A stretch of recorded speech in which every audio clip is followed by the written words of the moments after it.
মৃত্যুর পরে অনেক সন্তানরা আছে বাবা মার উদ্দেশ্যে কীর্তন পাঠ সাধু বৈষ্ণবদের সেবা দেওয়া, বৈষ্ণব সেবা এগুলো কিন্তু দিয়ে থাকে। এইগুলো ও কেন দেয়, এই দেওয়ার পিছনে কারণ কি?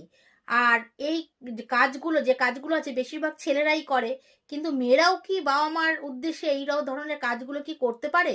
সে কথাই আজকে পড়বো। সম্পূর্ণ ভিডিওটা শুনবে, মন ভালোভাবে শুনবে কি বলতে চাইছি, তারপরে তোমরা কমেন্ট করবে। দেখো, আমাদের জীবিত অবস্থায় যদি আমরা পাঠ কীর্তন সাধুসঙ্গ ভজন সাধন ভগবানের সেবা পুজো করে যাই, তাহলে মৃত্যুর পরে সন্তানরা কি করছে না করছে সেটা আমাদের উপর এফেক্ট পড়বে না। মৃত্যুর পরে আমাদের কোনো যায় না, কারণ আমরা কর্ম ভালো করে গেছি। কিন্তু সবার দ্বারা তো বেঁচে থাকতে নাম কীর্তন শ্রবণ সাধুসঙ্গ বৈষ্ণব সেবা প্রসাদী হয়ে ওঠে না। তখন সন্তানদের এই জিনিসগুলো করণীয়। যে সন্তানরা করে তাদের বাবা মারা সেই লোকে মৃত্যু লোকে ভালো থাকে। তাই জন্য প্রতি বছর বাবা মাদের উদ্দেশ্যে সন্তানদের এরকম পাঠ কীর্তন তাদের উদ্দেশ্যে দেওয়া উচিত। যখন তারা পাঠ কীর্তন সেবা পুজো দেয় না, বৈষ্ণব সেবা দেয় না, তার যে পুণ্যের ফলটা বাবা মারা পেয়ে যায় এবং সেই লোকে তারা শান্তিতে থাকে।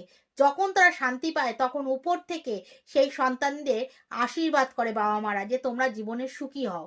যে কাজগুলো যে সন্তান করে তাদের দিকে তাকিয়ে দেখবেন তারা জীবনে কিন্তু খুবই সুখী।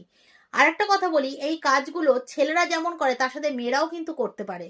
মেয়েরাও বাবা মার উদ্দেশ্যে পাঠ কীর্তন সেবা পুজো সব কিছু করতে পারে, তিল তর্পণ সবই করতে পারে। তাতে কোনো রকম দোষ নেই আর কোনো বাধা নেই।